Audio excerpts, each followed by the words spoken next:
It seems like with every passing game, Draymond Green becomes more and more erratic and downright reckless, as his latest incident involves smacking Yusuf Nurkic and once again getting ejected.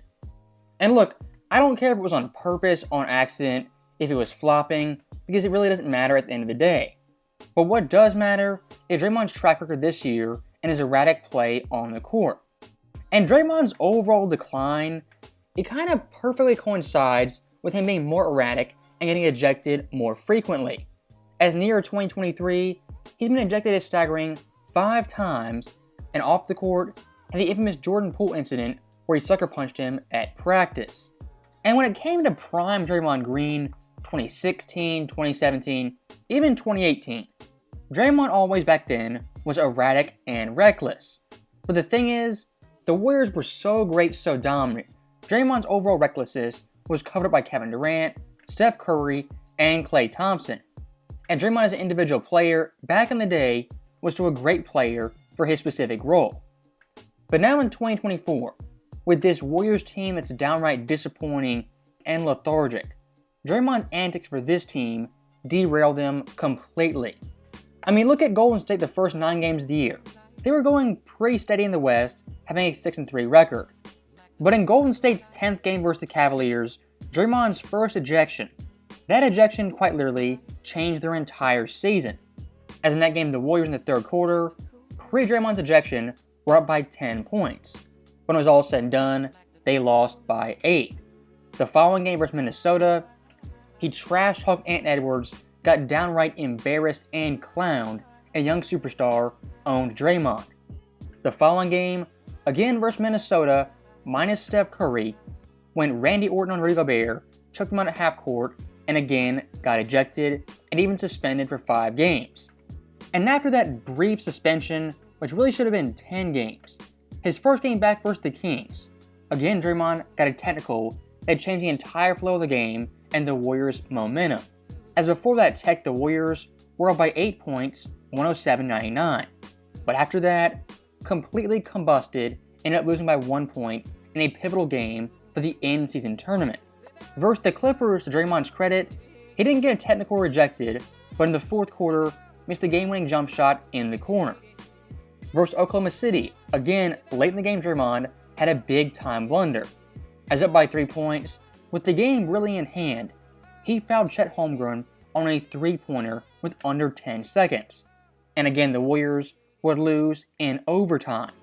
And of course, the final capper to this saga is slapping Nurkic in the face, getting ejected yet again.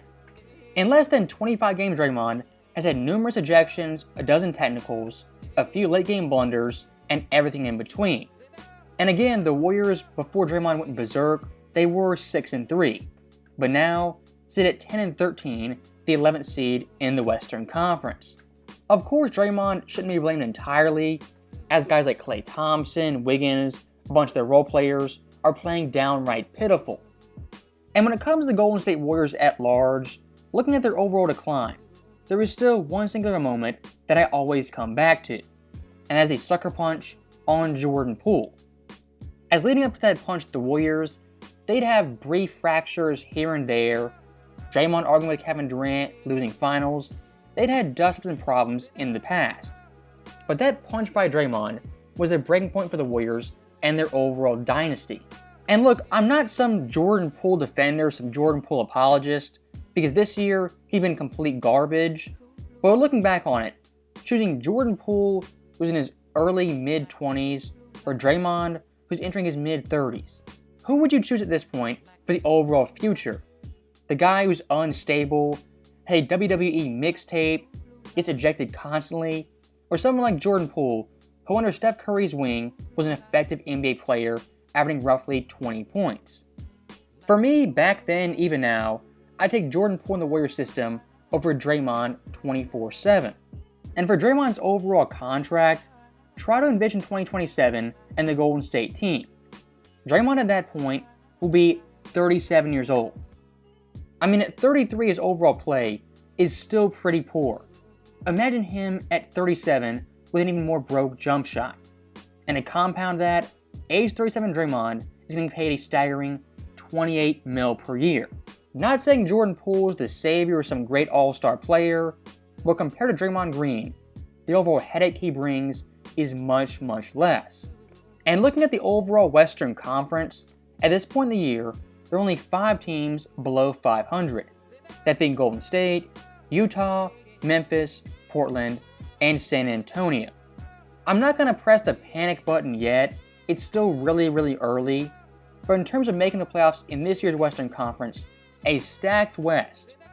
If you have 2 bad weeks, a bad month, one superstar gets injured, for your playoff hopes, that's almost a death sentence in this conference. And for Steph Curry at age 35, he is still playing fantastic, averaging upwards of 29 points. Look, I'm not questioning Steph in the slightest, I'm still a believer in him as an NBA superstar. But the cast around him, Draymond, the technical machine, Klay, the brick mason, Andrew Wiggins, who's gone AWOL, those guys at this point haven't carried their weight or lived up to their expectations. And unfortunately for Steph Curry, who is 35, he can't do it on his own as a 6'3" guard. Now look, not to crap on Draymond so much, because back in the day, he was a very effective player, one of the best defenders in the world. And when it's all said and done, most likely will be a Hall of Famer. But right now in 2024, looking at Draymond, the player, the headache he brings, off the court, on the court, the overall nonsense, it outweighs how good he is as an individual player, a leader, and the teammate. And for a coach like Steve Kerr, who's been there, done that, seen everything, what is he going to do at this point? Draymond being much more erratic, and Klay Thompson being a shell of himself. If there's one guy in the NBA I wouldn't want to be, it's Steve Kerr.